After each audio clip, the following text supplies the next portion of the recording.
तो मुमकिन भाई तुमने इत्तेसाल मतलब साल तो नहीं मतलब आधा साल तो ही गया तुम्हें वीडियो बनाते बनाते तो मैं को अभी तक ये नहीं पता कि तुमने यूट्यूब चैनल चालू क्यों किया था और इतनी वीडियो थी मैंने किस लिए कर रहे हो तुम और ये तुम्हारे दिमाग में खिचड़ी का आइडिया कैसा आया और ये जैसा अलाउ दे मेरे में आज की वीडियो में यही बता दो पूरी क्या क्या ये वो।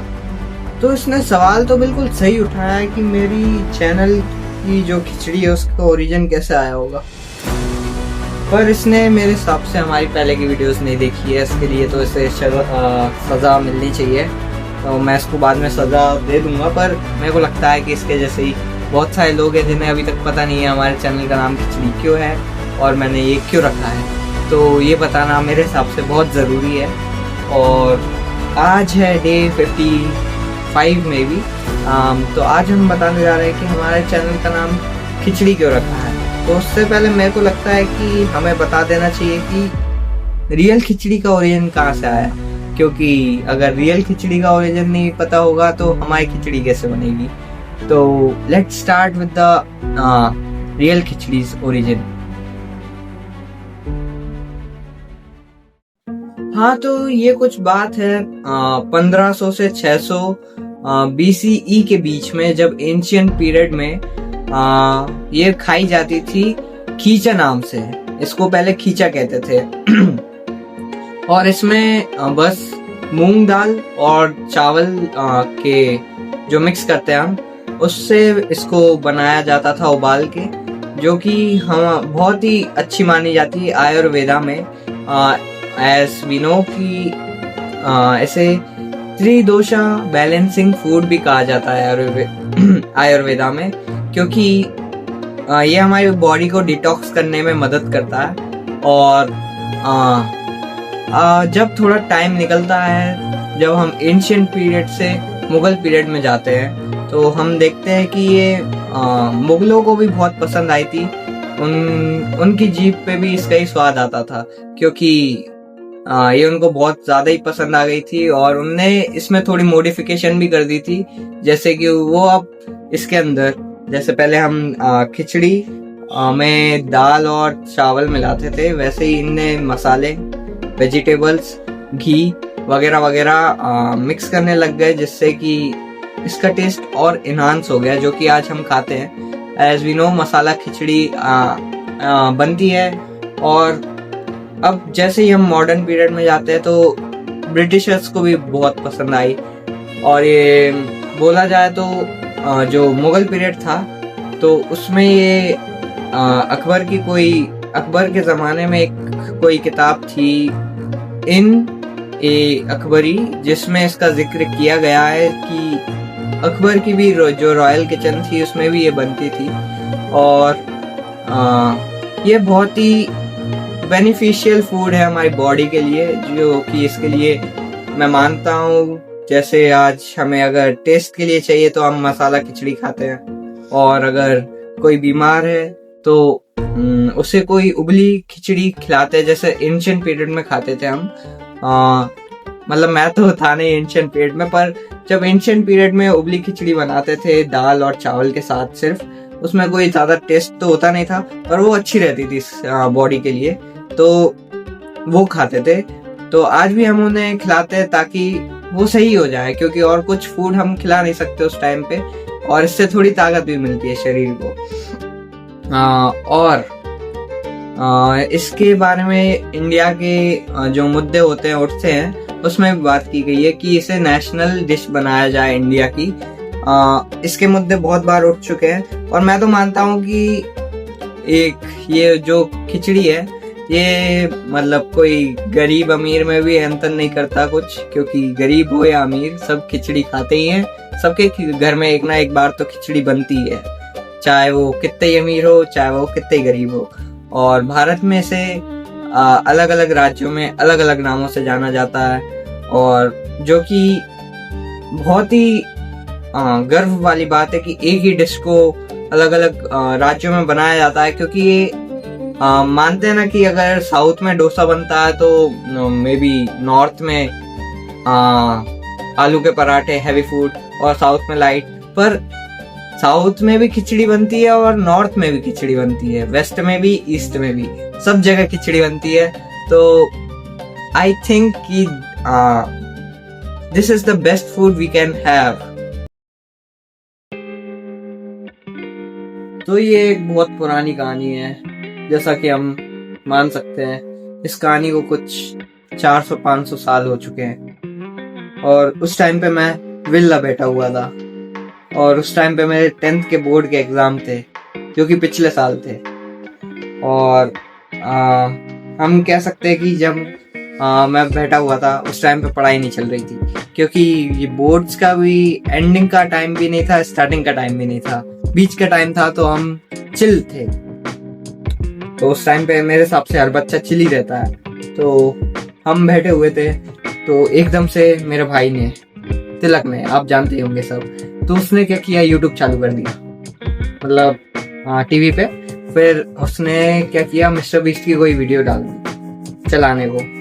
फिर मैं वो वीडियो देख रहा था, देखता रहा। फिर मेरे को भी थोड़ी मोटिवेशन आई कि मैं क्यों नहीं वीडियो बना सकता। और फिर उसी टाइम पे मे बी थोड़े टाइम बाद रोनाल्डो ने भी यूट्यूब चैनल चालू किया। तो उससे मेरे को और थोड़ी सी मोटिवेशन आ गई, क्योंकि मेरा तो आइडल रोनाल्डो ही है पूरी दुनिया में अभी तक। तो क्योंकि जब से मैं बच्चा था, जब से उसे देखता आ रहा हूँ, भले ही जब तो मैं फुटबॉल के बारे में भी नहीं जानता था, उस टाइम से मैं उसे जानता हूँ। पर उसने भी यूट्यूब चैनल चालू कर दिया, तो मेरे अंदर भी मोटिवेशन आई कि जब ये मिस्टर बीस्ट कर सकता है, रोनाल्डो कर सकता है और इतने लोग दुनिया में कर रहे हैं, तो मैं क्यों नहीं कर सकता हूँ। तो यही मेरे दिमाग में चलता रहा। बाकी लोग टीवी देख रहे थे, तिलक और 2 दोस्त थे मेरे, तो वो टीवी देख रहे थे। पर मैं सोच रहा था कि मेरे चैनल भी बन सकता है क्या ऐसा कुछ। तो मैंने सोचा हाँ, हो तो सकता है ऐसा कुछ। पर अब मैं सोच रहा हूँ कि मैं थीम पे क्या बनाऊं। कोई ब्लॉगिंग कर रहा है, कोई चैलेंजेस कर रहा है, कोई कुछ और कर रहा है।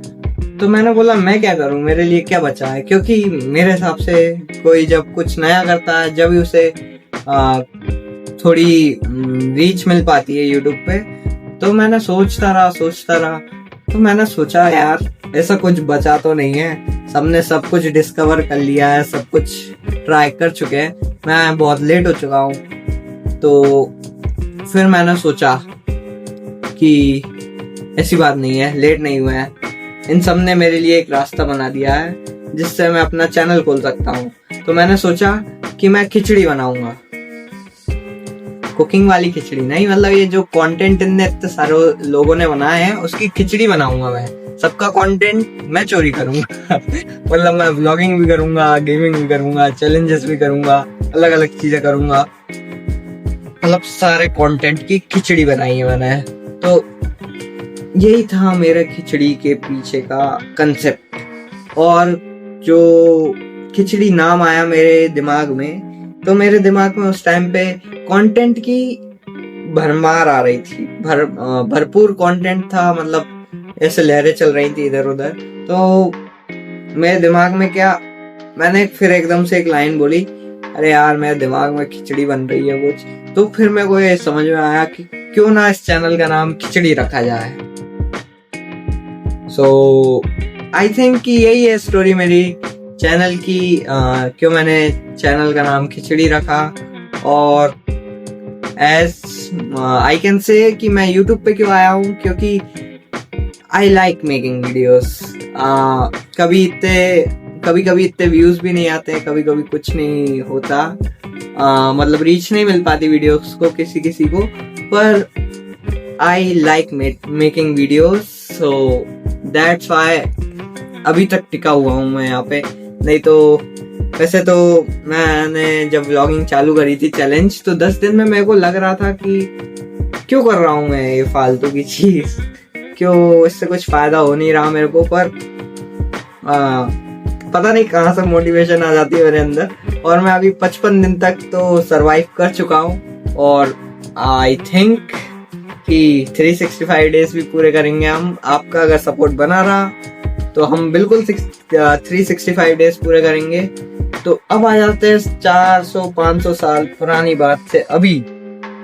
तो अभी मेरे हैं कुछ 166 सब्सक्राइबर्स और हम कर रहे हैं मेहनत रोज रोज। और बस मेरे को एक ही चीज चाहिए थी, आप लोगों से सपोर्ट।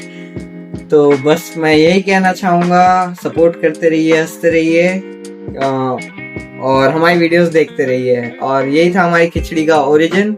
और अगर आपको कुछ और सवाल हैं तो हमें बताइएगा कमेंट में, ताकि हम उनके भी आंसर कर सकें। तो बस यही था आज की वीडियो के लिए। टिल देन हम मिलेंगे आपसे अगली वीडियो में। Till then goodbye. ठीक है भाई, मेरे को समझ में आ गया है कि तूने खिचड़ी क्यों नाम रखा, और ये भी आ गया है कि तू वीडियोस क्यों बना रहा है। और मैं सोच रहा हूँ कि मैं भी यूट्यूब चैनल चालू करूँ, तो मेरे को भी थोड़ा सा आइडिया देना क्या, क्योंकि तूने मतलब बहुत सोच के बना। और मैं थोड़े और सवाल है, अगर तू आंसर दे दे तो। नहीं भाई, अब तो मैं वीडियोस पे आइडिया अब दूसरी वीडियो पे दूंगा। बस भाई, अब इसके क्वेश्चंस बंद नहीं होंगे अगर मैं गया नहीं यहाँ से। तो मेरे को यहाँ से जाना होगा, नहीं तो ये मेरे से कुछ ना कुछ पूछ के मेरे को परेशान करते ही रहेगा। इसकी यही हरकतें मेरे को इरिटेट कर देती हैं, इसलिए मैं इसके कोई क्वेश्चंस का जवाब नहीं देता हूँ। तो अभी यहाँ से चलते हैं, बाय बाय।